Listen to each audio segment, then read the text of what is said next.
बंगाल में चुनाव का बिगुल बज चुका है। कांटे की टक्कर चल रही है, एक तरफ टीएमसी और एक तरफ भाजपा। इसी पर हमारे साथ चर्चा करने के लिए भाजपा के वरिष्ठ नेता आजाद गांधी मौजूद हैं। सबसे पहले स्वागत। धन्यवाद आपको।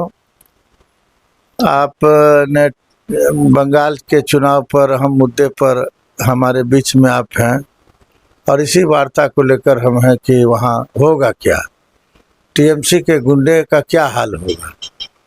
तो मैं आपके चैनल के माध्यम से आपको बता देना चाहता हूँ कि अब गुंडागर्दी उस राज्य में नहीं चलेगा।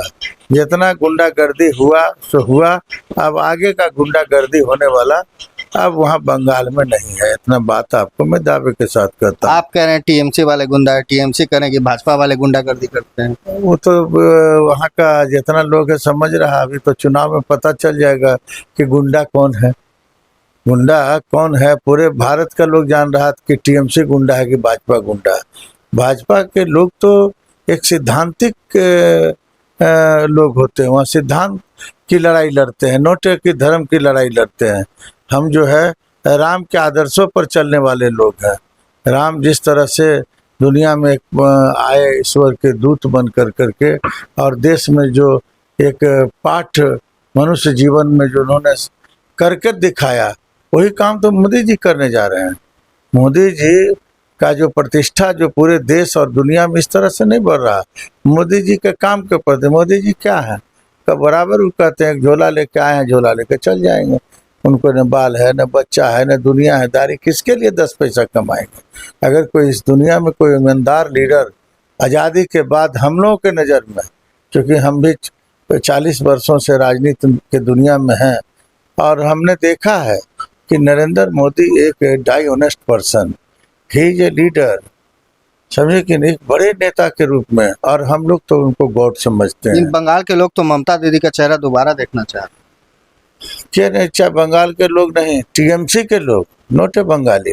बंगाल का जो 90% जो हमारा जो लोग है वो चाहता है, उब चुका है ममता बनर्जी से।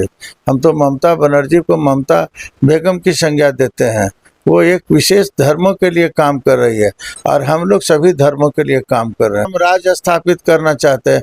अगर वो वाकई में बंगाली रहती और ब्राह्मण रहती तो क्या वहाँ जो मंदिर दशहरा पूजा में जो मंदिर बनाया जा रहा दुर्गा का पंडाल, वो कितने लोगों को लाइसेंस दे रद्द करवा रही थी। मंदिर तुरंत पूजा खत्म हुआ, पंडाल को उठाओ हटाओ यहाँ से। लग रहा कि भगवान को भी अपमानित करने के पीछे ममता जी नहीं रही है। इसलिए आपके चैनल के माध्यम से मैं वेस्ट बंगाल के लोगों से मैं अपील करना चाहता हूँ, खास करके मैं वंचित लोगों से, जो गरीब गुरबा जो लोग हैं, ममता के चक्कर में मत फंसना। ममता जो है मायावी महिला का नाम है, समझे कि नहीं। जिस तरह से शूर्पणखा एक मायावी थी, लक्ष्मण को कब्जा करना चाह रही थी, अब वेस्ट बंगाल उसको कब्जा में होने वाला नहीं है। अब जो है सीधे वहाँ नरेंद्र मोदी साहब का राज आएगा और राम राज स्थापित होगा।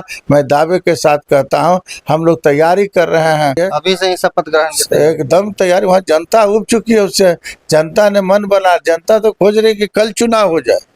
जनता इंतजार ज्यादा नहीं कर रही है, जनता चाहती है कि जितना जल्दी हो जाए चुनाव, कि ममता को हम बंगाल के खाड़ी में फेंक कर करके बंगाल की खाड़ी में अपना मुख्यमंत्री काल संभाले। अब पश्चिम बंगाल में कुछ होने वाला ममता से नहीं। आप कह रहे हैं ममता बनर्जी नहीं, ममता बेगम है। अगर किसी कारणवश ममता चुनाव हार जाती हैं तो अब तो वो बेगम रहेंगी, तो उनको कहाँ जाना। अब तो उन्हें समझे कहाँ जाना होगा। उसको न घर के रहेगी न घाट के रहेगी। आप देखिएगा न, जिसका जो नीति और नियत नहीं रहता है वो घर के रहती है न घाट के रहती है। उनका क्या हाल होगा, जनते हाल करेगी। उनका खुलेगा, पर्दा खुलेगा, भ्रष्टाचार का पर्दा खुलेगा, विनाश का पर्दा खुलेगा, जो विकास के नाम पर लोगों को ऐंठने और ठगने का काम किया, इसका पर्दा खुलेगा। आप देखिएगा न। और हम लोग वचनबद्ध हैं कि भारतीय जनता पार्टी वहाँ सरकार बनाने जा रही है।